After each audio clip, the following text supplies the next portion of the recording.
아니, 이게 대체 무슨 일이야? 딸아, 몸이 대체 어떻게 된 거야? 엄마, 나 이제 이렇게 살 수 있어. 여기 인천국제공항에서 두 외국 여성이 서로 껴안고 오열하고 있습니다. 지나가는 사람들이 전부 이게 무슨 일인지 바라보고 있는데요. 대체 딸의 몸이 어떻게 되었다는 걸까요? 두 모녀의 이야기를 들어보시죠. 구독과 좋아요는 감동블라썸 영상 제작에 큰 힘이 됩니다. 안녕하세요. 저는 그레이스입니다. 캐나다 밴쿠버에서 태어났어요. 겨울이 길고 비가 많이 내리는 도시지만 어린 시절 제게는 평범하고 따뜻한 집이 있었습니다. 아빠는 회사원이었고 엄마는 집에서 저를 돌봐주셨어요. 그때만 해도 저는 다른 아이들과 다를 게 없는 평범한 아이였습니다. 그 사고가 일어난 건 제가 6살 되던 겨울이었어요. 밖은 눈이 펑펑 내리고 있었고 집안은 난로 덕분에 따뜻했습니다. 엄마는 부엌에서 저녁 준비를 하고 계셨고 저는 거실 바닥에 앉아 레고 블록을 가지고 놀고 있었어요. 그때 현관문에서 초인종이 울렸습니다. 택배 기사님이 오셨던 것 같아요. 엄마는 잠깐만 이라고 말씀하시며 부엌을 급히 나가셨습니다. 그런데 문제는 가스레인지 위에 큰 주전자가 올려져 있었다는 거예요. 물이 펄펄 끓고 있었는데 엄마가 깜빡하신 채로 나가셨던 겁니다. 저는 레고에 집중하고 있다가 갑자기 목이 말랐어요. 평소 엄마가 따뜻한 물을 컵에 따라주시곤 했는데 그날은 제가 직접 하려고 했습니다. 의자를 끌고 와서 가스레인지 앞에 올라갔어요. 주전자가 너무 무거웠지만 혼자서도 할 수 있다고 생각했습니다. 그런데 주전자를 들어올리는 순간 손이 미끄러졌어요. 뜨거운 물이 쏟아지면서 제 왼쪽 팔과 오른쪽 다리에 그대로 쏟아졌습니다. 그 순간의 고통은 지금도 생생해요. 마치 불에 직접 닿은 것 같은 느낌이었습니다. 저는 비명을 지르며 바닥에 쓰러졌어요. 엄마가 현관에서 달려와 저를 보시고는 얼굴이 새하얘지셨습니다. 아, 내가 뭔 짓을 한 거야 라고 외치시면서 급히 저를 안아 올리셨어요. 그 뒤는 정말 정신없었습니다. 응급실에 도착해서 의사 선생님들이 저를 치료해 주셨어요. 화상 부위를 차가운 물로 식히고 진통제도 주사했습니다. 하지만 이미 깊게 데인 상태라 완전히 원래대로 돌아가기는 어렵다고 하셨어요. 그때는 뭔 말인지도 몰랐습니다. 몇 주 동안 병원을 다니며 치료를 받았어요. 거즈를 갈아주고 연고를 발라주고 물집이 터진 곳을 소독해주고 아프긴 했지만 저는 금세 나을 거라고 생각했습니다. 엄마도 곧 괜찮아질 거야 라고 말씀해 주셨고요. 하지만 시간이 지날수록 제 피부는 원래 모습으로 돌아가지 않았어요. 팔과 다리에는 울퉁불퉁한 자국이 생겼고 색깔도 주변 피부와 달라졌습니다. 의사 선생님은 성장하면서 조금씩 좋아질 수도 있지만 완전히 없어지지는 않을 거라고 하셨어요. 그때부터 엄마의 표정이 달라지기 시작했습니다. 엄마는 밤마다 혼자서 우셨어요. 제가 잠든 줄 알고 방 밖에서 아빠와 속삭이며 이야기하시는 소리가 들렸습니다. 내가 조심했어야 했는데 내 잘못으로 우리 애가 평생 상처받고 살 거야 라는 말씀들이 어린 제 귀에도 들렸어요. 저는 엄마가 우시는 소리를 들을 때마다 가슴이 답답했습니다. 학교에 입학하면서 진짜 문제가 시작됐어요. 처음에는 긴팔 교복을 입고 있어서 괜찮았는데 체육 시간이나 여름이 되면서 상황이 달라졌습니다. 아이들은 호기심이 많아서 제 팔에 자국을 보고는 그게 뭐야? 라고 물어봤어요. 처음엔 넘어져서 다쳤어 라고 둘러댔는데 한 아이가 그게 넘어진 자국이야? 징그러. 다른 아이들은 아기는 없었지만 신기하다는 듯이 제 자국을 계속 쳐다봤습니다. 여름이 정말 힘들었어요. 다른 아이들은 모두 반팔을 입고 있는데 저만 긴팔을 고집했습니다. 선생님이 더우니까 팔 좀 거드렴 이라고 말씀하실 때마다 머리가 하얘졌어요. 점심시간에도 교실 구석에 혼자 앉아서 다른 아이들이 놀이터에서 뛰어노는 모습만 바라봤습니다. 가장 무서웠던 건 수영 수업이었어요. 2학년 때부터 학교에서 수영장에 가는 날이 있었는데 저는 그 날만 되면 아파서 못 간다고 거짓말을 했습니다. 엄마도 제 마음을 아시고는 학교에 전화해서 아이가 아파서 수영 수업은 빠지겠습니다 라고 말씀해 주셨어요. 집에서도 마찬가지였어요. 여름에 에어컨이 고장 났을 때 온 가족이 반팔과 반바지를 입고 있는데 저만 긴팔을 입고 앉아 있었습니다. 땀이 흘러서 옷이 흠뻑 젖었는데도 벗을 수가 없었어요. 아빠가 더우니까 팔 좀 걷어 라고 하시면 저는 괜찮아요 라고 말하며 선풍기 앞에만 앉아 있었습니다. 엄마는 제가 그런 모습을 보일 때마다 눈물을 글썽이셨어요. 그리고 저도 모르게 중얼거리시곤 했습니다. 내가 조심했으면 이런 일이 없었을 텐데 그런 엄마를 보면서 저는 더 슬펐어요. 제가 아픈 건 이미 어쩔 수 없는 일인데 엄마까지 괴로워하시니까요. 어린 마음에도 엄마를 위로해드리고 싶었습니다. 그래서 엄마 탓이 아니에요. 라고 말씀드렸어요. 저도 조심했어야 했는데 라고 하면서요. 엄마는 제 말을 들으시고는 더 울음을 터뜨리시곤 했습니다. 나중에 알았지만 제가 위로할수록 엄마는 더 죄책감을 느끼셨던 거예요. 커갈수록 상황은 더 나빠졌습니다. 아이들이 놀리는 방식도 더 직접적이 되었어요. 일부러 제 팔을 만지려고 하는 아이들도 있었습니다. 저는 그럴 때마다 팔을 몸에 바짝 붙이고 피했어요. 점심시간이나 쉬는 시간에는 주로 도서실에 있었습니다. 조용하고 아무도 저를 신경 쓰지 않는 곳이었으니까요. 책을 읽는 동안에는 제 모습을 잊을 수 있었어요. 특히 모험 소설이나 판타지 책을 좋아했는데 그 속 주인공이 되어서 멋진 모험을 떠나는 상상을 했습니다. 집에서도 점점 더 혼자 있는 시간이 늘어났어요. 방에 들어가서 책을 읽거나 그림을 그리거나 혼자만의 시간을 보냈습니다. 친구들이 집에 놀러 오자고 해도 거절했고 생일 파티 같은 데도 가지 않았어요. 만약 수영장이 있는 파티라면 상상만 해도 끔찍했습니다. 그렇게 크면서 정말 잊을 수 없는 일이 있었어요. 반 아이들과 함께 공원에서 피크닉을 하는 날이었는데 날씨가 너무 더웠습니다. 모든 아이들이 반팔을 입고 있었고 저만 긴팔 셔츠를 입고 있었어요. 선생님도 너무 더워 보인다 며 걱정해 주셨지만 저는 괜찮다고만 했습니다. 저는 거의 교실 구석에 투명인간이 되어 있었어요. 아이들도 저를 신경 쓰지 않았고 저도 먼저 다가가지 않았습니다. 쉬는 시간마다 책상에 엎드려서 책을 읽거나 그림을 그렸어요. 선생님들도 제가 조용하고 공부를 잘해서 별로 문제 삼지 않으셨습니다. 하지만 집에서는 엄마의 걱정이 점점 커지고 있었어요. 친구는 안 사겨? 밖에 나가서 놀지 그러니? 이런 말씀들을 자주 하셨지만 저는 괜찮아요. 집이 좋아요. 라고만 답했습니다. 진짜 속마음을 말씀드릴 수는 없었으니까요. 중학교에 올라가서도 상황은 크게 다르지 않았어요. 새로운 환경, 새로운 아이들이었지만 여전히 저는 긴팔과 긴바지만 고집했습니다. 체육복을 입을 때도 항상 긴팔 체육복을 요청했고 여름에는 정말 힘들었어요. 운동장에서 체육 수업을 할 때는 더위로 쓰러질 것 같았지만 그래도 참았습니다. 그 시절 저에게 가장 큰 위로가 되었던 건 책이었어요. 도서관에서 빌린 소설들을 읽으면서 주인공들의 이야기 속으로 빠져들었습니다. 때로는 제가 그 주인공이 된 기분으로 모험을 떠나기도 했고 때로는 아름다운 사랑 이야기에 마음을 빼앗기기도 했어요. 하지만 현실로 돌아오면 여전히 저는 화상 자국을 가진 소녀였습니다. 거울을 볼 때마다 제 모습이 싫었고 왜 하필 제게 이런 일이 생겼나 하는 원망도 들었어요. 그럴 때마다 엄마의 슬픈 표정이 떠올라서 그 마음을 꾹꾹 눌러 담았습니다.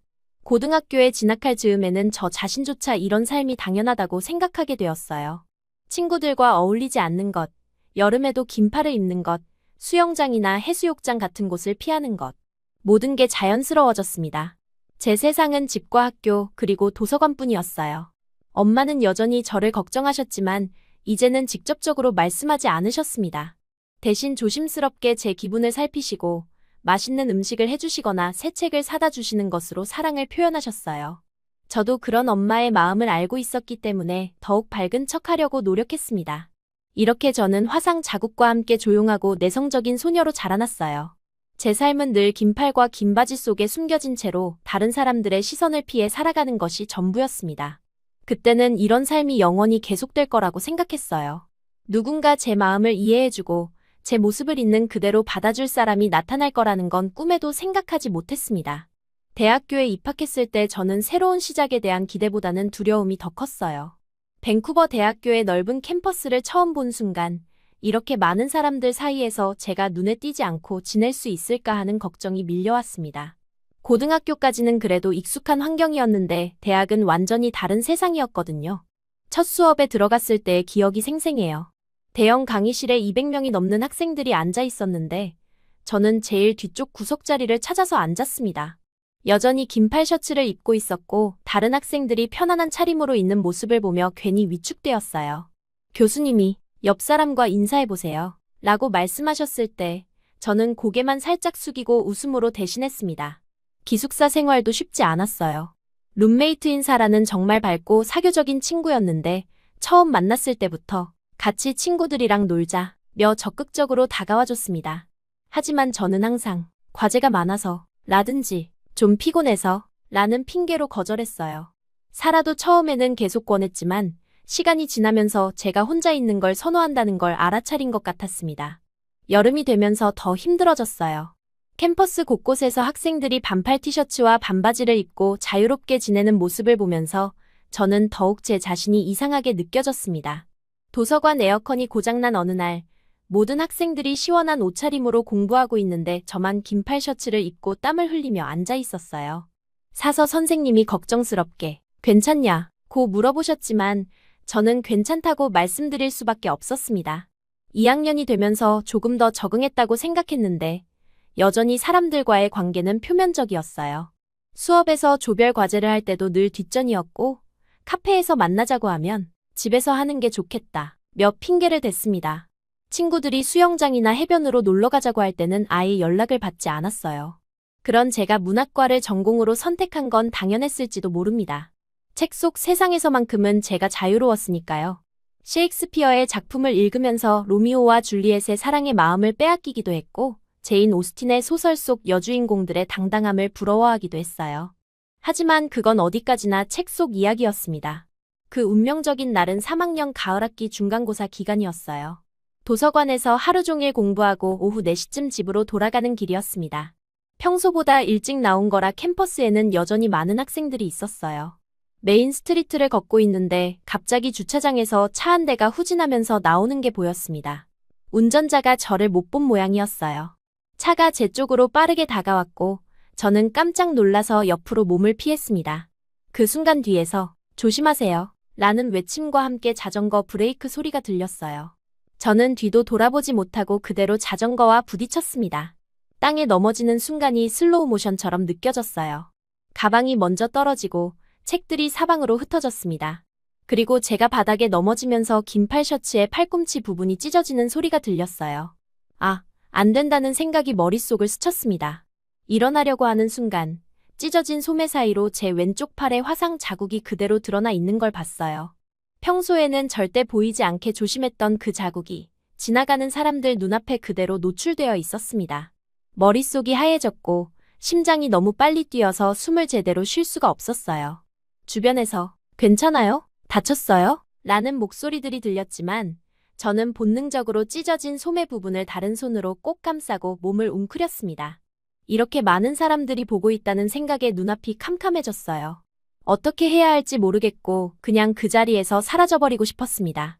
그때 누군가 제 앞에 쪼그려 앉더니 말없이 뭔가를 제 어깨에 걸쳐주었어요. 깔끔한 회색 셔츠였는데 따뜻한 온기가 느껴졌습니다. 고개를 들어보니 동양인 남자가 저를 내려다보고 있었어요. 나이는 저와 비슷해 보였고 검은 머리에 키가 꽤 큰 편이었습니다. 괜찮으세요? 이거 입고 가세요. 그는 정말 조용한 목소리로 말했어요. 제 찢어진 소매나 드러난 자국을 빤히 쳐다보지도 않았고 오히려 시선을 다른 곳으로 돌리며 제가 당황하지 않도록 배려해 주는 것 같았습니다. 그의 셔츠를 입으니 찢어진 부분이 완전히 가려졌어요. 저는 멍하니 지켜볼 수밖에 없었어요. 아직도 심장이 빨리 뛰고 있었고 이런 상황이 현실인지 믿기지 않았습니다. 평생 숨겨왔던 제 모습이 이렇게 갑자기 드러났다는 사실에 머릿속이 복잡했어요. 혹시 다치신 곳은 없으세요? 병원에 가보시는 게 좋을까요? 그가 진심으로 걱정하는 목소리로 물었어요. 저는 고개를 저으며 괜찮아요 라고 겨우 대답했습니다. 목소리가 떨리는 게 들릴까봐 걱정되었지만 그는 아무렇지 않다는 듯이 고개를 끄덕였어요. 그럼 근처 카페에서 잠시 앉아 계시면서 마음 진정하세요. 제가 차라도 한 잔 사드릴게요. 저는 처음에 거절하려고 했어요. 낯선 사람과 카페에 앉아 있다는 게 상상이 안 됐거든요. 하지만 그의 셔츠를 입고 있는 상황에서 그냥 가버릴 수도 없었고 무엇보다 아직 마음이 진정되지 않아서 혼자 집에 가기가 두려웠습니다.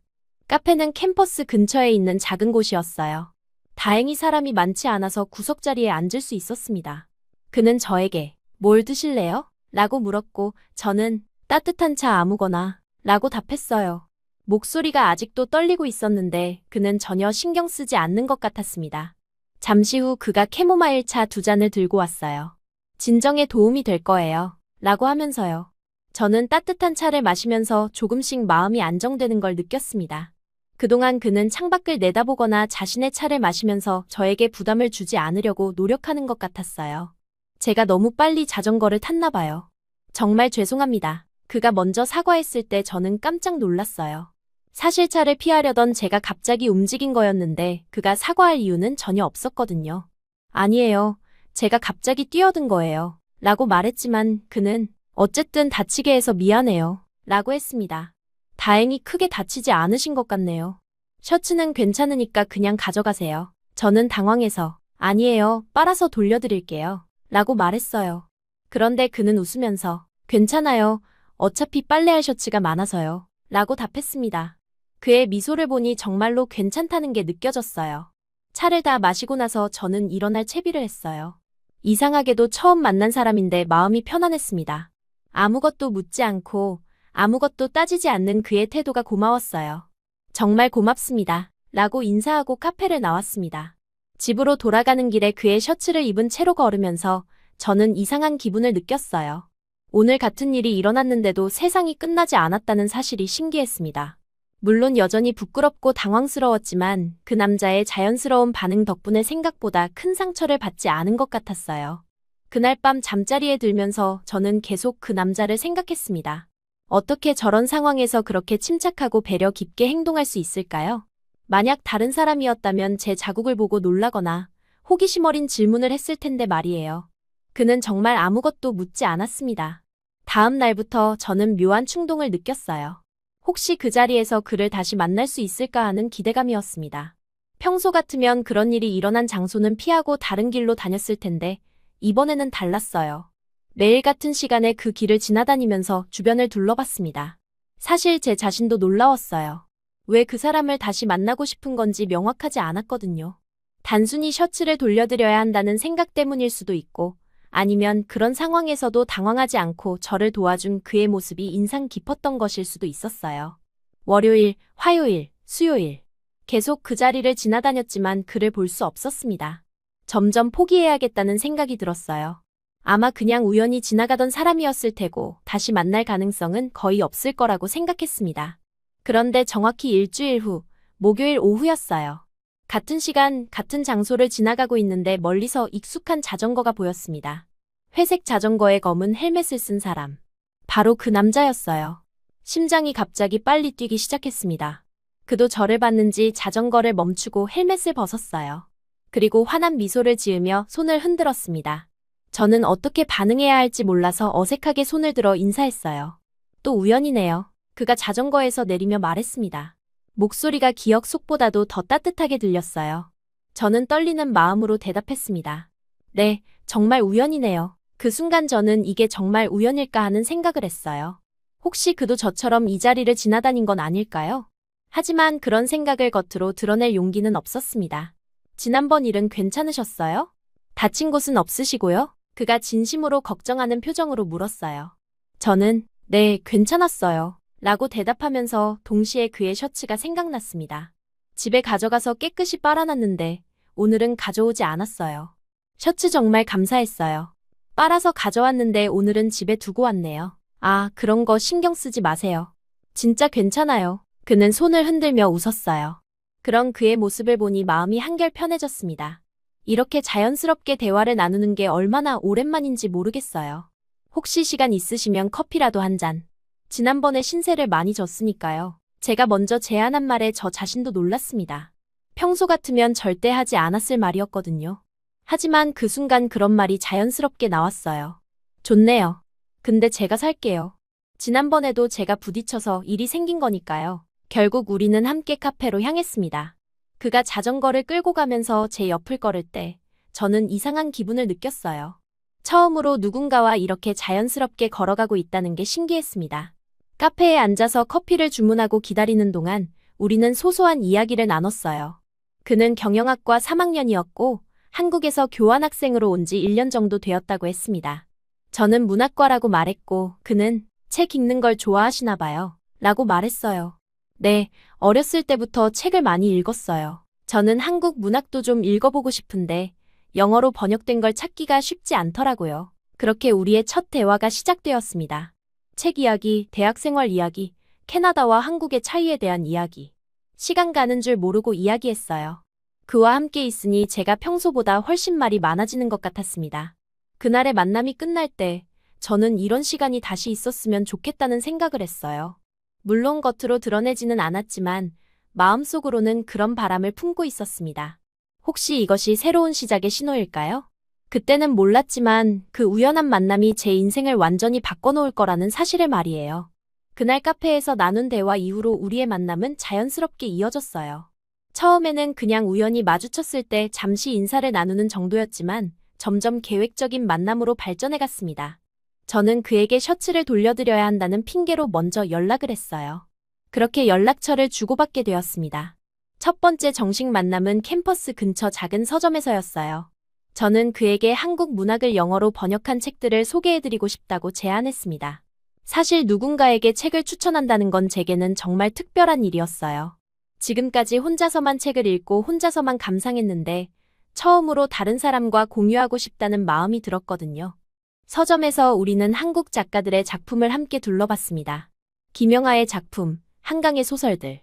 제가 하나씩 설명드릴 때마다 그는 진지하게 들어주셨어요. 그리고 이런 작품들이 있는 줄 몰랐네요. 정말 흥미로워 보여요. 라고 말씀하셨습니다. 그의 진심 어린 관심이 느껴져서 기뻤어요. 그날 서점에서 나올 때 그는 제가 추천한 책 몇 권을 사셨습니다. 읽고 나서 이야기해요. 라고 하시면서요.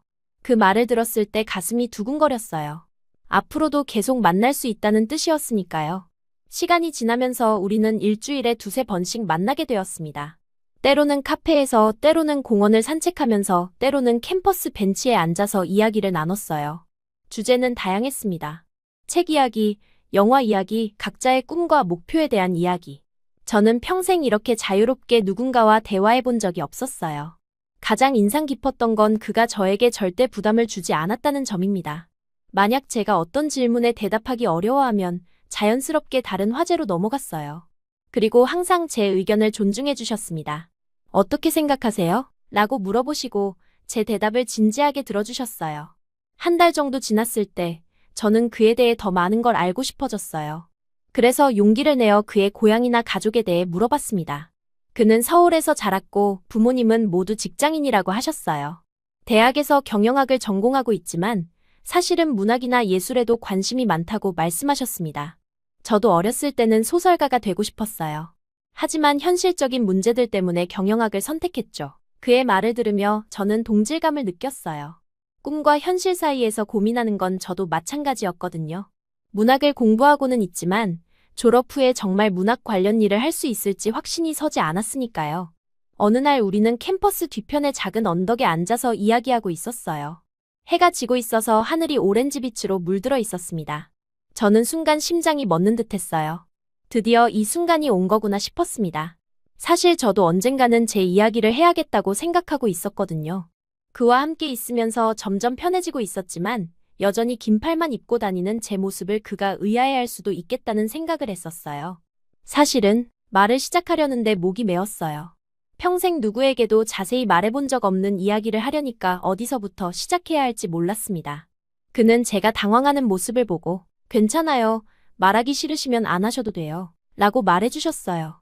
하지만 저는 이미 결심한 상태였습니다. 더 이상 숨기고 싶지 않았어요.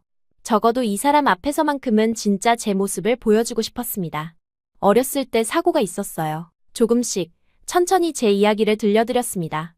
6살 때 뜨거운 물에 데인 일, 그 뒤로 평생 남은 자국들, 학교에서 받은 놀림, 그리고 그 때문에 제가 얼마나 위축되어 살아왔는지. 말하는 동안 눈물이 났지만 그래도 끝까지 이야기했어요. 그는 제 말을 끝까지 조용히 들어주셨습니다. 중간에 끼어들거나 위로의 말을 하려고 하지도 않았어요. 그냥 진지하게 집중해서 들어주셨습니다. 제가 말을 다 마쳤을 때 잠시 침묵이 흘렀어요. 그게 뭐 어때서요? 당신은 그냥 당신이에요. 그가 말한 그 한마디는 정말 담담했어요. 동정어린 목소리도 아니고 과장된 위로도 아니었습니다. 그냥 당연한 사실을 말하는 것처럼 자연스러웠어요. 그 순간 저는 오랫동안 제 마음을 짓누르고 있던 무거운 짐이 조금 가벼워지는 걸 느꼈습니다. 정말 그렇게 생각하세요? 제가 떨리는 목소리로 물었을 때 그는 고개를 끄덕였어요. 당연하죠. 그런 일을 겪으셨는데도 이렇게 따뜻하고 똑똑한 사람이 되셨잖아요. 오히려 존경스러워요. 그의 말을 들으며 저는 정말 많이 울었어요. 기쁜 눈물이었습니다. 평생 저를 정의해왔던 게 화상 자국이었는데 처음으로 그게 제 전부가 아니라고 말해주는 사람을 만난 거예요. 그날 이후로 우리 관계는 더욱 깊어졌습니다. 저는 그 앞에서 조금 더 자연스러워질 수 있었어요. 여전히 긴 팔을 입고 다녔지만 적어도 그의 시선을 피하려고 하지는 않았습니다. 그리고 가끔은 소매를 팔꿈치까지 올려도 괜찮다는 생각이 들었어요. 어느 토요일 그가 자신의 원룸에 초대해 주셨어요. 집에서 한국 음식을 해드릴게요. 라고 하시면서요. 저는 처음에 망설였습니다. 다른 사람의 집에 가본 적이 거의 없었거든요. 하지만 그와 함께라면 괜찮을 것 같다는 생각이 들어서 허락했어요. 그의 집은 작지만 깔끔하게 정리되어 있었습니다. 책들이 빼곡히 꽂힌 책장과 깨끗하게 정돈된 책상이 인상적이었어요. 그는 정말로 김치찌개를 끓여주셨는데 맛이 정말 좋았습니다. 요리를 잘 아시네요. 어머니가 가르쳐 주셨어요. 혼자 살려면 요리는 필수라고 하시면서요. 그렇게 식사를 하면서 더 편안한 분위기에서 이야기를 나눴습니다. 그때 그가 조심스럽게 물어보셨어요. 혹시 치료는 받아보셨어요? 요즘 의학기술이 많이 발달해서. 저는 고개를 저었어요. 어렸을 때 의사가 완전히 없어지기는 어렵다고 했던 기억이 있었고 그 이후로는 시도해볼 생각을 하지 않았거든요. 무엇보다 그런 치료를 받는다는 것 자체가 부담스러웠어요. 한번 상담이라도 받아보시는 게 어떨까요? 치료가 목적이 아니라 그냥 현재 상태가 어떤지 알아보는 차원에서요. 그의 제안은 부드러웠어요. 강요하는 느낌이 전혀 없었고 그냥 하나의 선택지를 제시해주는 것 같았습니다. 그때부터였어요. 저는 처음으로 그의 앞에서 긴 팔을 벗어봤어요. 그의 집에서 더운 여름날 에어컨이 고장 났을 때였습니다. 그가 너무 더우시면 편하게 하세요. 라고 말해주셔서 저는 떨리는 마음으로 소매를 걷어올렸어요. 제 팔에 자국을 본 그는 별다른 반응을 보이지 않았습니다. 그냥 평소처럼 대화를 이어갔어요. 오히려 제가 더 당황했을 정도였습니다. 그렇게 자연스러울 수가 있나 싶었거든요. 생각보다 괜찮네요? 제가 조심스럽게 말했을 때 그는 웃으며 답해주셨어요. 제가 뭐라고 했던가요? 그런 게 뭐 어때서요? 그날 밤 집에 돌아가서 저는 거울 앞에서 오랫동안 제 모습을 바라봤습니다. 처음으로 제 자국이 그렇게 끔찍하게 보이지 않았어요. 여전히 흔적은 있었지만 그것이 제 전부를 정의하지는 않는다는 생각이 들었습니다. 몇 개월이 지나면서 저는 점점 변해갔어요. 그와 함께 있을 때는 긴 팔을 입되 소매를 걷어올리는 일이 자연스러워졌고 집에서는 아예 반팔을 입고 지내기도 했습니다. 물론 밖에서는 여전히 조심스러웠지만 그래도 예전보다는 훨씬 자유로워진 기분이었어요. 그와 함께 보낸 시간들은 제게 새로운 세상을 보여주었습니다. 누군가를 좋아한다는 감정, 누군가와 마음을 나눈다는 기쁨, 그리고 있는 그대로의 나를 받아주는 사람이 있다는 안정감. 모든 게 처음 경험하는 감정들이었어요. 어느 날 그가 말했습니다. 당신과 함께 있으면 저도 더 나은 사람이 되는 것 같아요. 저는 그 말을 듣고 깜짝 놀랐어요. 항상 저만 그에게서 도움을 받는다고 생각했는데 제가 그에게도 좋은 영향을 준다는 걸 처음 알았거든요. 그렇게 우리는 서로에게 특별한 존재가 되어갔습니다. 저는 평생 처음으로 사랑이라는 감정을 알게 되었고 그 사랑은 제 삶을 완전히 다른 색깔로 물들이고 있었어요. 더 이상 숨어있지 않아도 되고 더 이상 혼자가 아니라는 사실이 저에게는 기적 같았습니다. 하지만 이 모든 변화와 행복 속에서도 저는 아직 모르고 있었어요. 집에서 기다리고 있는 또 다른 시련과 그 시련이 우리의 사랑과 제 인생을 어떻게 시험에 들게 할지 말이에요. 그와 함께 보내는 시간이 늘어나면서 집에서는 미묘한 변화가 시작되었어요. 처음에는 엄마도 제가 밝아진 모습을 보고 기뻐하셨습니다. 오랫동안 혼자만 지내던 제가 누군가와 만나고 있다는 사실에 안도하시는 것 같았어요. 하지만 시간이 지날수록 엄마의 표정에는 걱정이 스며들기 시작했습니다. 엄마는 제가 외출할 때마다 누구를 만나는지 궁금해하셨어요. 처음에는 그냥 관심 있는 정도였지만 점점 더 구체적인 질문들을 하시기 시작했습니다. 저는 아직 남자친구가 있다고 말씀드릴 준비가 안 되어 있어서 애매하게 넘어갔어요. 하지만 엄마의 예리한 눈빛을 피하기는 어려웠습니다. 어느 토요일 저녁 그와 만나서 늦게 들어온 적이 있었습니다. 평소보다 1시간 정도 늦었을 뿐인데 엄마가 거실에서 기다리고 계셨어요. 지켜보시는 시선에서 평소와 다른 긴장감을 느낄 수 있었습니다. 저는 도서관에서 공부하고 왔다고 말씀드렸지만 엄마는 뭔가 석연치 않다는 표정을 지으셨어요. 며칠 후 엄마가 제 방으로 들어오셔서 조심스럽게 말을 꺼내셨습니다. 최근에 기분이 좋아 보이는데 무슨 좋은 일이 있냐고 물어보셨어요. 저는 학교 생활이 재미있어져서라고 대답했지만 엄마는 여전히 의심스러운 눈빛을 거두지 않으셨습니다. 시간이 지나면서 엄마의 걱정은 점점 더 노골적으로 드러났어요. 제가 외출할 때마다 반복되는 질문들이 부담스러워졌습니다. 가장 힘들었던 건 엄마가 제 옷차림에 대해 언급하기 시작한 거였어요. 어느 날 평소보다 소매가 조금 짧은 티셔츠를 입고 나갔을 때 엄마가 지적하셨습니다.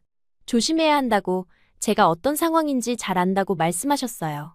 그 말은 저를 다시 현실로 끌어내렸습니다. 아무리 그 앞에서 편해졌다고 해도 여전히 저는 남들과 다른 모습을 가진 사람이었어요. 엄마의 걱정도 이해할 수 있었지만 동시에 답답함도 느꼈습니다.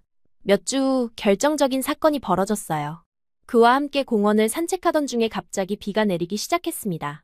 우산이 없어서 급하게 근처 카페로 뛰어갔는데 그 과정에서 제 옷이 젖어버렸어요. 카페에서 옷을 말리려고 소매를 걷어 올렸는데 그 순간을 지나가던 동네 아주머니가 보신 거였습니다. 다음 날 엄마가 저를 부르셨어요. 아주머니가 제 팔에 있는 자국을 봤다고 말씀하시더라고요. 저는 머리가 하얘졌습니다.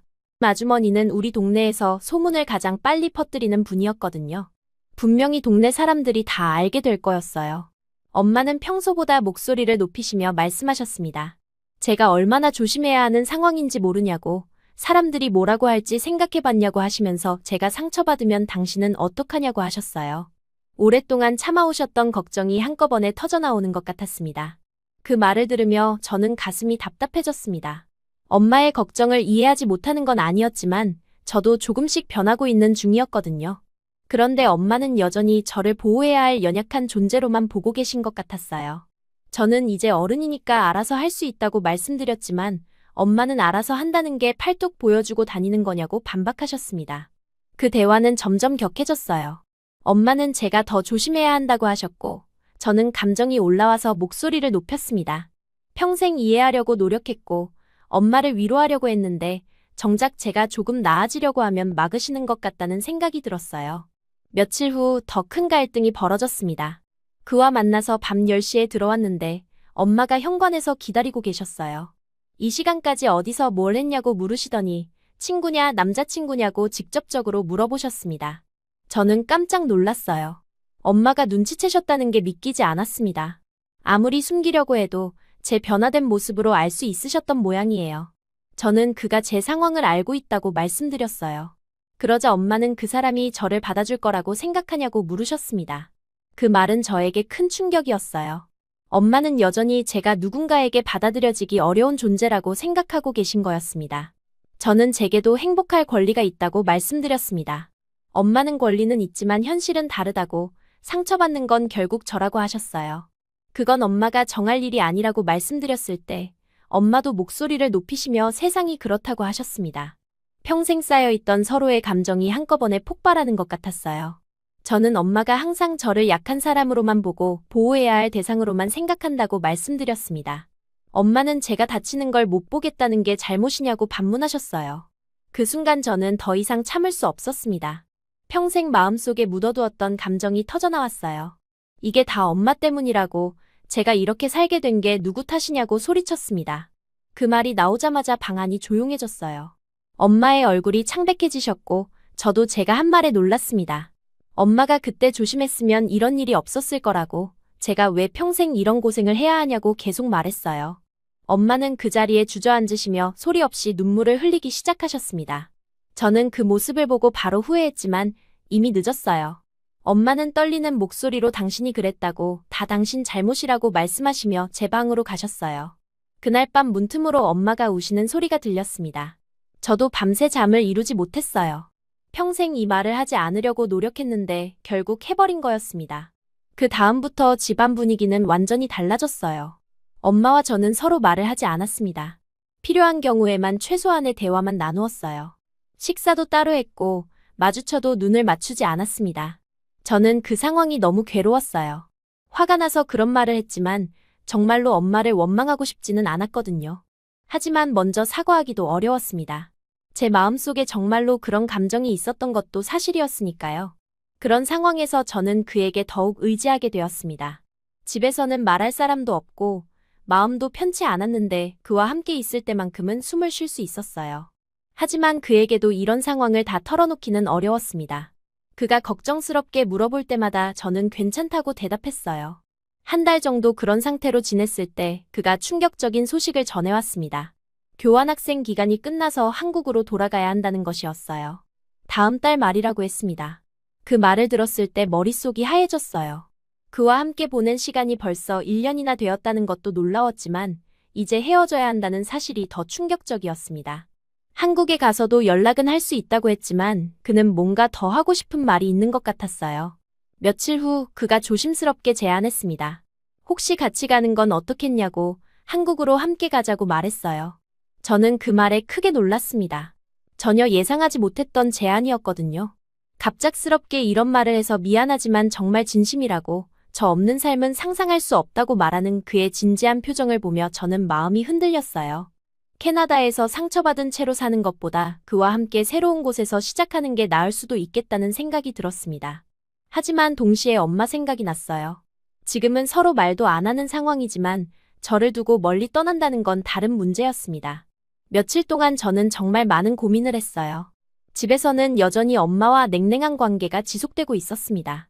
서로 눈도 마주치지 않고 같은 공간에 있어도 말 한마디 나누지 않았어요. 그런 상황에서 한국으로 떠나는 것이 도피는 아닐까 하는 생각도 들었지만 동시에 새로운 시작의 기회일 수도 있겠다는 생각도 들었습니다. 결국 저는 결정했어요. 그와 함께 한국으로 가겠다고 말했습니다. 캐나다에서 평생 화상 자국을 숨기며 살기보다는 차라리 새로운 환경에서 새로운 삶을 시작하고 싶었어요. 그가 저와 함께 하겠다고 했으니 용기를 낼 수 있을 것 같았습니다.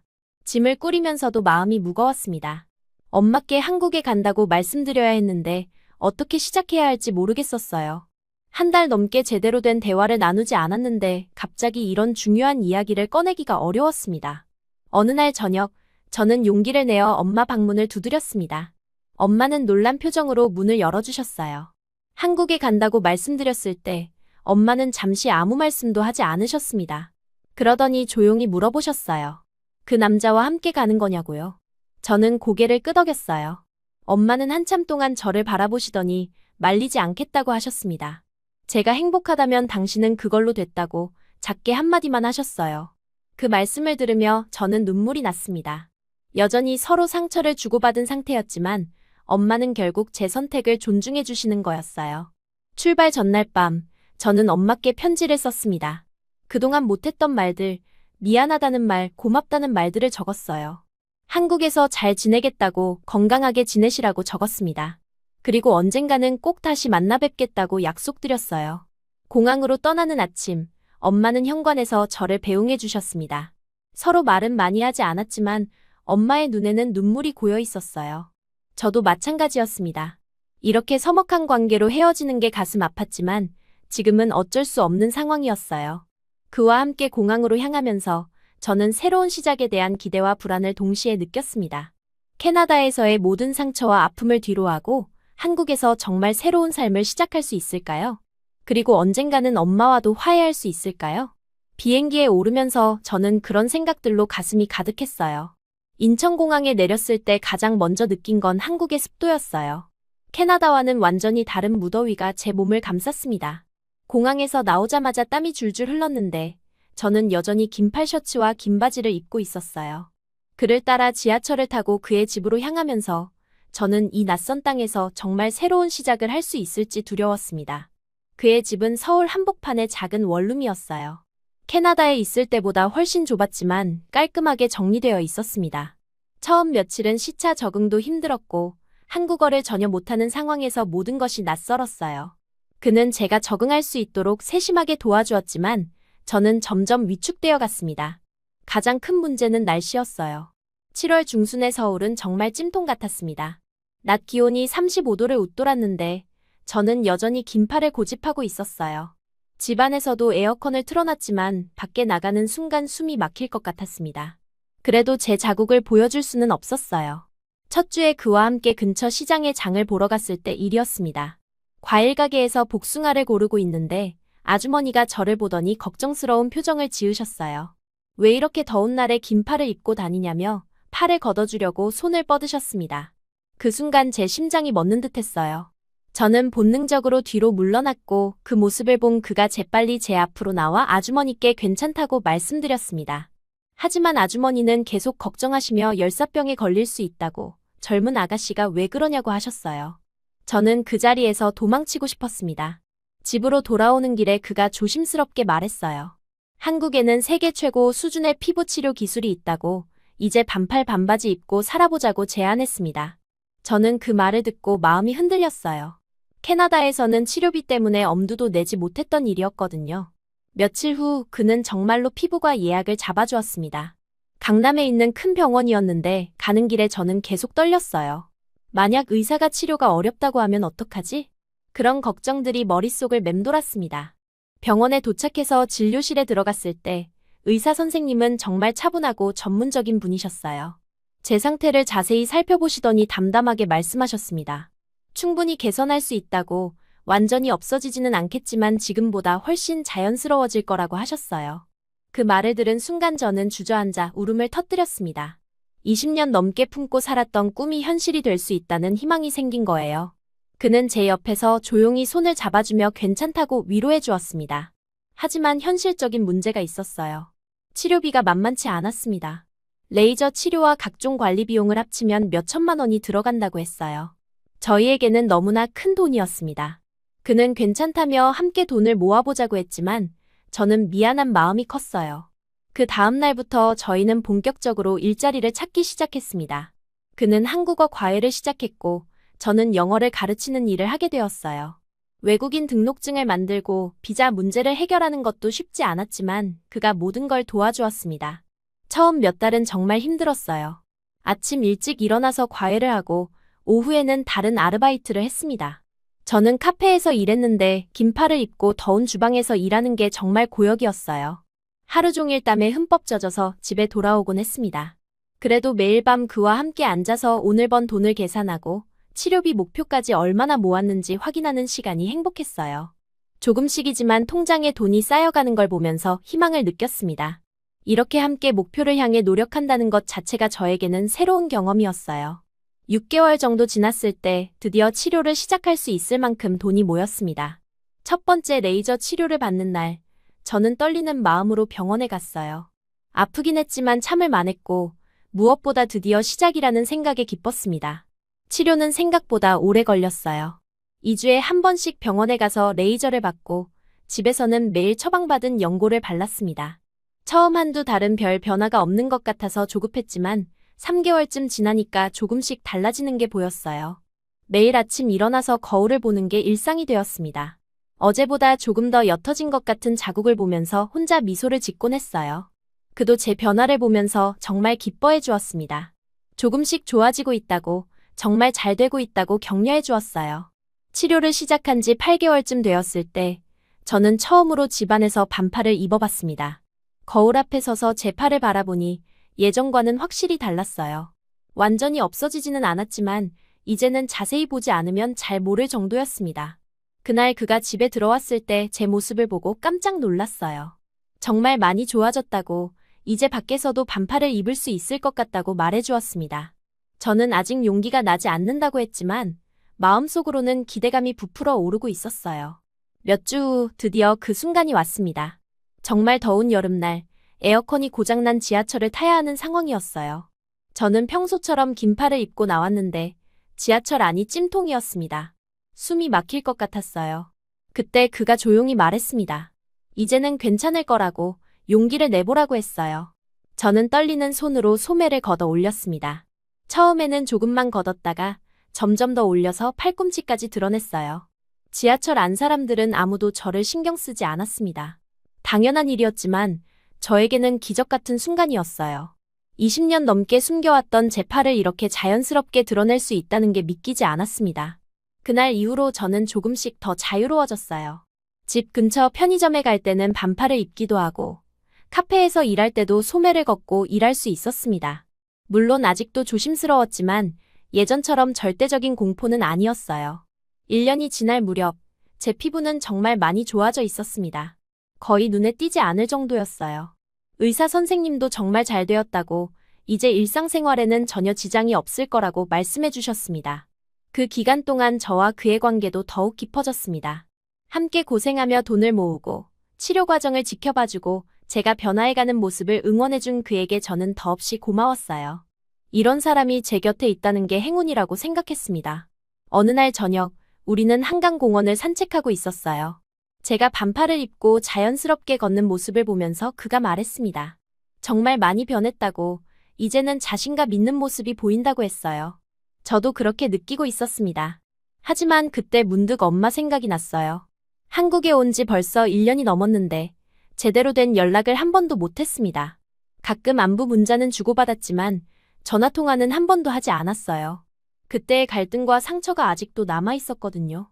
그가 제 표정을 보더니 무슨 생각을 하고 있냐고 물어봤습니다. 저는 엄마 이야기를 했어요. 이렇게 좋아진 모습을 보여드리고 싶지만 어떻게 연락을 해야 할지 모르겠다고 말했습니다. 그는 잠시 생각하더니 말했어요. 이제 어머니를 모시자고, 더 이상 서로 아프게 하지 말자고 했습니다. 엄마도 저를 걱정하고 계실 거라고, 제가 이렇게 잘 지내고 있다는 걸 보여드려야 한다고 했어요. 그의 말을 듣고 저는 많은 생각을 했습니다. 정말로 엄마와 화해할 때가 된 것 같았어요. 더 이상 과거의 상처에 매여 있을 필요가 없었습니다. 제가 이렇게 변했으니 이제는 엄마도 안심하실 수 있을 거라고 생각했어요. 며칠 동안 고민한 끝에 저는 용기를 내어 엄마께 전화를 걸기로 했습니다. 1년 반 만에 처음으로 목소리를 듣게 될 텐데 어떤 말부터 시작해야 할지 막막했어요. 하지만 그가 옆에서 응원해 주었고 저도 더 이상 미룰 수 없다는 생각이 들었습니다. 전화기를 들고 엄마 번호를 누르는 순간 제 손이 떨렸어요. 1년 반 만에 처음으로 엄마 목소리를 듣게 되는 거였습니다. 신호음이 몇 번 울린 후 엄마가 전화를 받으셨어요. 처음에는 누구냐고 물어보시더니 제 목소리를 듣고는 잠시 말이 없으셨습니다. 엄마의 목소리는 처음엔 많이 떨리고 있었어요. 저도 마찬가지였습니다. 뭐부터 말해야 할지 모르겠어서 한참을 망설이다가 그냥 안부부터 물어봤어요. 엄마는 건강하시냐고, 잘 지내고 있냐고 조심스럽게 물어보셨습니다. 목소리에서 그동안 얼마나 걱정하셨는지가 느껴졌어요. 통화가 이어질수록 엄마의 목소리에 힘이 생겼습니다. 저도 점점 편해지면서 한국에서의 생활에 대해 조금씩 이야기하기 시작했어요. 치료를 받았다고 말씀드렸을 때 엄마는 깜짝 놀라셨습니다. 정말이냐고, 많이 좋아졌냐고 몇 번이나 물어보셨어요. 저는 정말 많이 좋아졌다고, 이제는 반팔도 입을 수 있을 정도라고 말씀드렸습니다. 그 말을 들으시고 엄마는 한참 동안 말씀이 없으셨어요. 그러다가 조용히 우시는 소리가 들렸습니다. 기쁜 눈물이라는 걸 알 수 있었어요. 1시간 넘게 통화를 하면서 저는 엄마께 그동안 못했던 이야기들을 다 해드렸어요.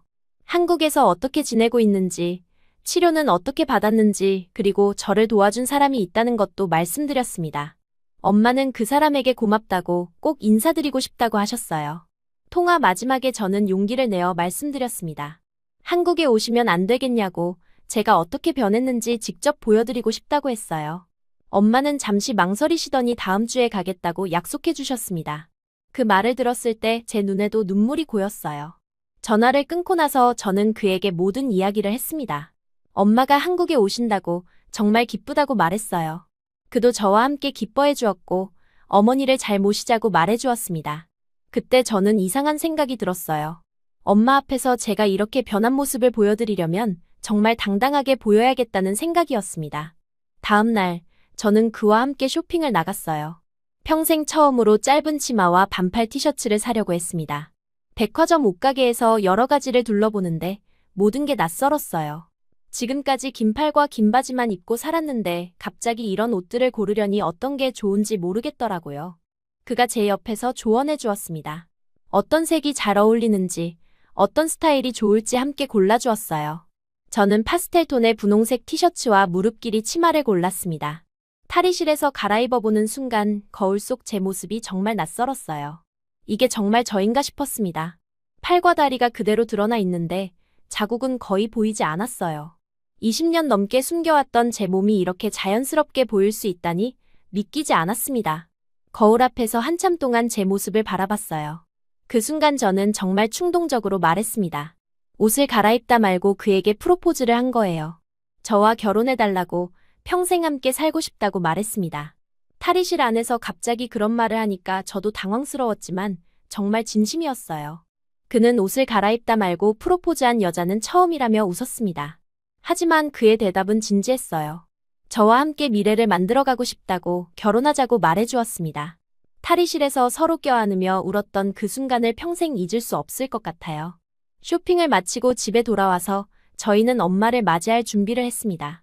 집안을 깨끗이 청소하고 엄마가 주무실 공간도 마련했어요. 저는 계속 떨렸습니다. 엄마가 저를 보시고 어떤 반응을 하실지, 정말 좋아하실지 걱정되었어요. 엄마가 오시는 날, 저는 새로 산 치마와 반팔을 입고 인천공항에 나갔습니다. 그도 함께 갔어요. 출입문 앞에서 기다리면서 저는 가슴이 터질 것 같았습니다.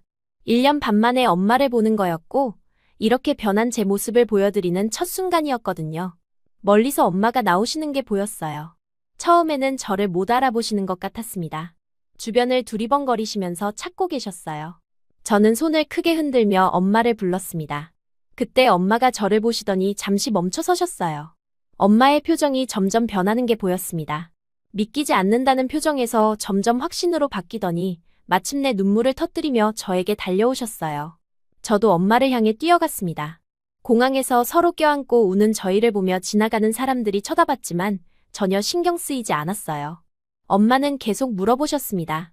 이게 어떻게 된 일이냐고, 정말 제가 맞냐고 하시면서 제 팔과 다리를 보셨어요. 자국이 거의 없어진 걸 보시고는 더욱 놀라셨습니다. 저는 엄마께 모든 이야기를 해드렸어요. 치료 과정과 그가 어떻게 도와주었는지, 그리고 한국에서의 지난 시간들을 말씀드렸습니다. 그를 소개해드릴 때 엄마는 정말 고맙다고, 딸을 이렇게 잘 돌봐줘서 고맙다고 몇 번이나 말씀하셨어요. 그도 정중하게 인사드리며 앞으로도 잘 부탁드린다고 말씀드렸습니다. 공항에서 집으로 오는 길 내내 엄마는 제 손을 놓지 않으셨어요. 집에 도착해서 저희는 밤늦게까지 이야기를 나눴습니다. 엄마는 그동안 얼마나 후회하며 사셨는지, 저에게 미안했는지를 계속 말씀하셨어요. 저도 그때 너무 심한 말을 했다고, 정말 미안했다고 사과드렸습니다. 오랜 시간 쌓였던 오해와 상처들이 그날 밤 모두 풀렸어요. 다음 날 그는 저와 엄마에게 찜질방에 다녀오라고 제안했습니다. 모녀가 함께 시간을 보내는 것도 좋을 것 같다고 말해주었어요. 저는 처음에는 망설였습니다. 엄마와 함께 목욕탕에 가본 적이 없었거든요. 어렸을 때부터 제 몸을 보여드리는 걸 피해왔었는데 갑자기 그렇게 하기가 어색했어요. 하지만 엄마가 가자고 하시니까 저도 용기를 냈습니다. 이제는 숨길 이유가 없잖아요. 찜질방에 가서 처음으로 엄마 앞에서 제 몸을 가리지 않았어요. 엄마는 제 팔과 다리를 보시면서 정말 많이 좋아졌다고, 믿을 수 없다고 계속 말씀하셨습니다. 따뜻한 물에 함께 앉아서 엄마와 대화를 나누는 시간이 정말 소중했어요. 엄마는 제 손을 잡으시며 이제 됐다고, 이제 정말 괜찮다고 말씀하셨습니다. 더 이상 걱정하지 않아도 되겠다고, 제가 이렇게 행복해 보이니 당신도 마음이 편하다고 하셨어요. 찜질방에서 나와서 그를 만났을 때 엄마가 그에게 말씀하셨습니다. 정말 고맙다고, 이제 당신은 제 사위라고 인정한다고 하시면서 앞으로도 딸을 잘 부탁한다고 말씀하셨어요. 그 순간 저는 정말 모든 게 완성된 기분이었습니다. 몇 주 후 저희는 정식으로 결혼 준비를 시작했습니다. 엄마도 한국에 더 머무르시면서 저희 결혼 준비를 도와주셨어요. 드레스를 고르러 갈 때도 함께 가셨는데 제가 웨딩드레스를 입은 모습을 보시고는 또 우셨습니다. 이런 날이 올 줄 몰랐다고, 정말 행복하다고 하시면서요. 결혼식은 작고 따뜻하게 치렀습니다. 그의 가족들도 한국에서 만났는데 모두 저를 따뜻하게 맞아주셨어요. 특별히 제거하거나 흉터에 대해 묻는 사람도 없었고 그냥 자연스럽게 가족으로 받아주셨습니다. 웨딩드레스를 입고 그와 함께 서 있을 때 저는 정말 꿈 같은 기분이었어요. 결혼 후에는 더욱 자신감 있게 살게 되었습니다. 일상생활에서 옷을 고르는 것도 자유로워졌고 사람들과 만나는 것도 부담스럽지 않았어요. 그와 함께 여행도 다니고 해변에도 가고 예전에는 상상도 못했던 일들을 하며 살았습니다. 1년 후에는 아기도 생겼어요. 임신했다는 소식을 들었을 때 저는 정말 기뻤습니다. 제가 엄마가 된다니 믿기지 않았어요. 임신 기간 동안 엄마가 계속 한국에 머무르시면서 저를 돌봐주셨습니다. 산부인과에 갈 때마다 함께 가주시고 태교도 함께 해주셨어요. 아이가 태어났을 때 저는 정말 많은 생각을 했습니다. 이 아이에게는 제가 겪었던 고통을 물려주고 싶지 않았어요. 건강하고 자신감 있게 키우고 싶다고 생각했습니다. 그리고 무엇보다 아이에게 사랑받는다는 느낌을 충분히 주고 싶었어요. 엄마도 손자를 보시면서 정말 행복해 하셨습니다. 제가 아이를 돌보는 모습을 보시며 정말 좋은 엄마가 될 거라고, 자랑스럽다고 말씀해 주셨어요. 그동안의 모든 아픔과 걱정이 이 작은 생명 앞에서 모두 의미가 있었다는 생각이 들었습니다. 지금 저는 정말 행복합니다. 매일 아침 일어나서 거울을 볼 때마다 예전에 그 두려웠던 시간들이 꿈같이 느껴져요. 반팔을 입고 아이를 안고 공원을 산책하고 다른 엄마들과 자연스럽게 대화를 나누고 그런 평범한 일상이 저에게는 기적 같은 선물입니다. 때때로 과거를 돌이켜보면 정말 많은 일들이 있었다는 생각이 들어요. 어린 시절의 사고, 긴 방황의 시간, 엄마와의 갈등, 그리고 한국에서의 치료와 회복. 모든 것이 저를 지금의 제가 되게 만든 소중한 경험들이었습니다. 그와 함께 보낸 시간들, 서로를 이해하고 사랑하게 된 과정들도 제 인생에서 가장 소중한 부분입니다. 그가 아니었다면 저는 여전히 긴팔과 긴 바지 속에 숨어서 살고 있을지도 모르거든요. 그의 사랑과 격려가 저를 완전히 새로운 사람으로 만들어 주었어요. 엄마와의 관계도 예전과는 완전히 달라졌습니다. 이제는 서로를 이해하고 존중하는 관계가 되었어요. 엄마도 제가 독립적인 어른이라는 걸 인정해 주시고 저도 엄마의 걱정과 사랑을 이해할 수 있게 되었습니다. 손자를 함께 키우면서 저희는 더욱 가까워졌어요. 한국이라는 나라도 저에게는 정말 특별한 의미가 있습니다. 이곳에서 저는 새로운 삶을 찾았고 진정한 치유를 경험했어요. 의료 기술뿐만 아니라 사람들의 따뜻함도 저를 회복시켜 주었습니다. 지금은 이곳이 제 진짜 고향 같이 느껴져요. 제 이야기를 돌이켜보면 절망적이라고 생각했던 상황에서도 희망은 있다는 걸 깨달아요. 중요한 건 포기하지 않는 것, 그리고 나를 진정으로 이해해주는 사람을 만나는 것이었습니다. 사랑의 힘이 정말 크다는 것도 몸소 체험했어요. 아이가 돌이 지나면서 저는 새로운 관심사가 생겼어요. 육아를 하면서 자연스럽게 피부 케어에 대해 더 깊이 알고 싶어졌습니다. 아이의 연약한 피부를 돌보다 보니 제가 경험했던 치료 과정들이 다시 떠올랐어요. 그때까지만 해도 단순히 개인적인 호기심 정도였는데 점점 더 체계적으로 배우고 싶다는 생각이 들었습니다. 남편과 상의한 후 저는 에스테틱 학원에 등록했어요. 주 3회 수업이었는데 엄마가 아이를 봐주셔서 가능한 일이었습니다. 처음 수업을 들어갈 때는 정말 떨렸어요. 20대 초반 학생들 사이에서 30대 주부가 공부한다는 게 어색할 수도 있겠다는 생각이 들었거든요.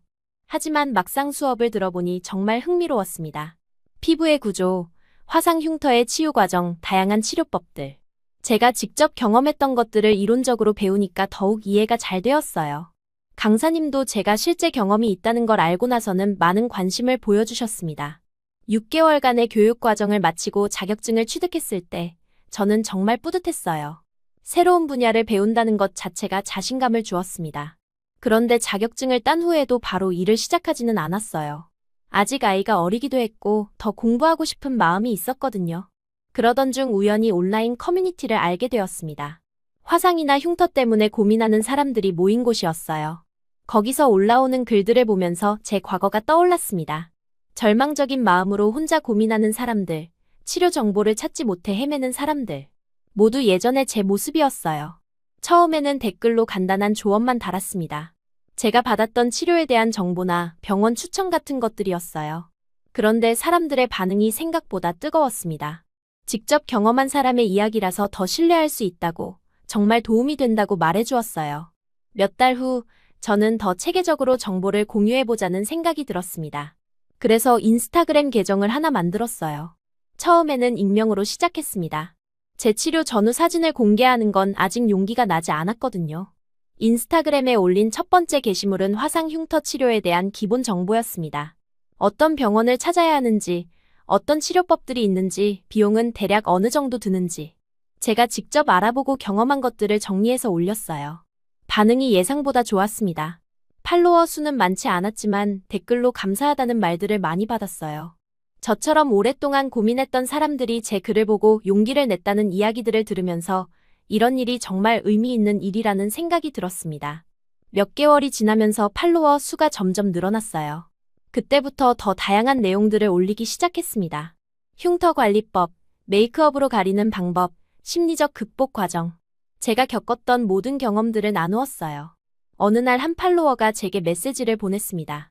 자신의 딸이 어린 시절 사고로 화상을 입었는데 제 이야기를 보고 희망을 갖게 되었다고 했어요. 그 메시지를 읽으면서 저는 정말 많은 생각을 했습니다. 제가 어릴 때 이런 정보와 희망의 메시지를 볼 수 있었다면 얼마나 좋았을까 하는 생각이 들었어요. 그때부터 저는 더욱 적극적으로 활동하기 시작했습니다. 직접 얼굴을 공개하지는 않았지만 제 이야기를 더 자세히, 더 솔직하게 공유했어요. 캐나다에서의 어린 시절, 학교에서 받았던 따돌림, 엄마와의 갈등, 한국에서의 치료 과정. 모든 것을 진솔하게 털어놓았습니다. 사람들의 반응은 정말 뜨거웠어요. 제 이야기에 공감한다는 댓글들이 수백 개씩 달렸고, 자신의 이야기를 털어놓는 사람들도 많아졌습니다. 어느새 작은 커뮤니티가 형성된 거였어요. 1년쯤 지났을 때 제 계정 팔로워가 5만 명을 넘어섰습니다. 정말 놀라운 일이었어요. 저는 유명해지려고 시작한 게 아니었는데 어느새 많은 사람들이 제 이야기에 관심을 갖게 된 거였습니다. 그즈음 몇몇 언론에서 인터뷰 요청이 들어왔어요. 처음에는 거절했습니다. 아직 얼굴을 공개할 준비가 안 되어 있었거든요. 하지만 계속 요청이 들어오면서 이것도 더 많은 사람들에게 도움이 될 수 있는 방법이라는 생각이 들었습니다. 남편과 엄마 그리고 시댁 식구들과도 상의했어요. 모두들 제가 하고 싶은 대로 하라고 응원해 주었습니다. 특히 남편은 제가 이런 일을 통해 더욱 자신감을 갖게 되었다며 자랑스러워했어요. 첫 번째 TV 인터뷰를 할 때는 정말 떨렸습니다. 방송국에 가서 메이크업을 받고 스튜디오에 앉아 있는 동안 가슴이 두근거렸어요. 하지만 막상 인터뷰가 시작되니까 자연스러워졌습니다. 제가 겪었던 이야기들, 치료 과정 그리고 지금 하고 있는 일에 대해 솔직하게 말씀드렸어요. 방송이 나간 후 반응이 폭발적이었습니다. 인스타그램 팔로워가 하루 만에 2만 명이 늘었고 메시지도 수백 개가 왔어요. 대부분 응원과 감사의 메시지들이었습니다. 저와 비슷한 경험을 한 사람들이 용기를 얻었다는 이야기들을 읽으면서 정말 이 일을 잘했다는 생각이 들었어요. 그 후로 몇 번 더 방송에 출연했고 잡지 인터뷰도 했습니다. 어느새 저는 화상 흉터 극복 사례로 알려지게 되었어요. 처음에는 낯설었지만 점점 익숙해졌습니다. 무엇보다 제 이야기가 다른 사람들에게 도움이 된다는 게 가장 기뻤어요. 인기가 높아지면서 여러 제안들도 들어왔습니다. 화장품 브랜드에서 광고 모델을 해달라는 제안도 있었고 책을 써달라는 제안도 있었어요. 저는 신중하게 선택했습니다. 정말 의미 있고 도움이 되는 일들만 하고 싶었거든요. 결국 제가 선택한 건 에스테틱 센터를 차리는 것이었어요. 제가 배운 기술과 경험을 바탕으로 흉터나 상처로 고민하는 사람들을 직접 도와주고 싶었습니다. 규모는 크지 않았지만 정성스럽게 관리해드릴 수 있는 작은 공간을 마련했어요. 센터를 열고 나서 가장 기뻤던 순간은 첫 번째 고객을 만났을 때였습니다. 저와 비슷한 나이의 여성분이었는데 어린 시절 사고로 팔에 흉터가 있으셨어요. 상담을 하면서 그분의 이야기를 들어보니 정말 제 이야기와 비슷했습니다. 그분께 제 경험담을 들려드리고 앞으로 어떤 과정을 거치게 될지 설명해드렸어요. 처음에는 반신반의하셨지만 몇 달 후 변화를 보시고는 정말 기뻐하셨습니다. 그때 그분 표정을 잊을 수 없어요. 지금은 센터 운영과 함께 온라인 활동도 계속하고 있습니다. 인스타그램 팔로워는 15만 명을 넘어섰고 유튜브 채널도 시작했어요. 매주 새로운 정보나 제 일상을 공유하면서 같은 고민을 가진 사람들과 소통하고 있습니다. 가끔 제 과거를 돌이켜보면 정말 많은 변화가 있었다는 생각이 들어요. 20년 넘게 숨어서 살았던 제가 이렇게 많은 사람들 앞에 서게 될 줄 누가 알았을까요? 무엇보다 제 경험이 다른 사람들에게 도움이 되고 있다는 게 가장 뿌듯합니다. 아이도 이제 4살이 되었는데 엄마가 하는 일을 조금씩 이해하기 시작했어요. 어려운 사람들을 도와주는 일이라고 설명해주면 자랑스러워합니다. 이 아이가 커서도 다른 사람을 돕는 마음을 가졌으면 좋겠어요. 최근에는 책도 출간했습니다. 제 인생 이야기와 함께 화상 흉터 극복에 대한 실용적인 정보들을 담았어요. 출간 소식을 SNS에 올렸을 때 정말 많은 분들이 축하해 주셨고 책을 읽고 감동했다는 메시지들도 많이 받았습니다. 이제 제 일상은 정말 바뀌었어요. 센터에서 고객들을 만나고 집에 와서는 아이를 돌보고 저녁에는 SNS 업데이트를 하고 바쁘지만 충실한 하루하루를 보내고 있습니다. 무엇보다 제가 하는 일에 의미가 있다고 느끼니까 매일이 즐거워요. 남편도 제 변화를 정말 기뻐해 줍니다. 예전에는 소극적이고 내성적이었던 제가 이렇게 적극적으로 활동하는 모습을 보면서 자랑스러워한다고 말해줘요. 엄마도 마찬가지입니다. 손자 육아로 바쁘시면서도 제 일을 응원해 주시고 도와주세요. 앞으로의 계획도 있습니다. 센터를 조금 더 확장해서 더 많은 사람들을 도울 수 있는 공간을 만들고 싶어요. 그리고 해외에 있는 한국인들을 위한 온라인 상담 서비스도 시작하려고 합니다. 제가 캐나다에서 자랐던 경험이 도움이 될 것 같아요. 가끔 과거에 저에게 편지를 쓴다면 뭐라고 할까 생각해 봅니다. 지금은 절망적으로 느껴질 수도 있지만 분명히 좋아질 거라고, 그리고 그 경험이 나중에는 다른 사람들을 도울 수 있는 소중한 자산이 될 거라고 말해주고 싶어요. 제 인생에서 화상 흉터는 더 이상 숨겨야 할 부끄러운 것이 아닙니다. 오히려 저를 더 강하게 만들어주고 다른 사람들을 이해할 수 있게 해준 소중한 경험이에요. 그리고 지금 제가 하고 있는 모든 일의 시작점이기도 하고요. 매일 저에게 메시지를 보내주시는 분들, 센터에 오시는 고객분들, 그리고 SNS에서 응원해주시는 모든 분들 덕분에 저는 더욱 힘이 납니다. 앞으로도 계속해서 제 경험과 지식을 나누면서 같은 고민을 가진 분들에게 희망을 드리고 싶어요. 그것이 지금 제가 할 수 있는 가장 의미 있는 일이라고 생각합니다.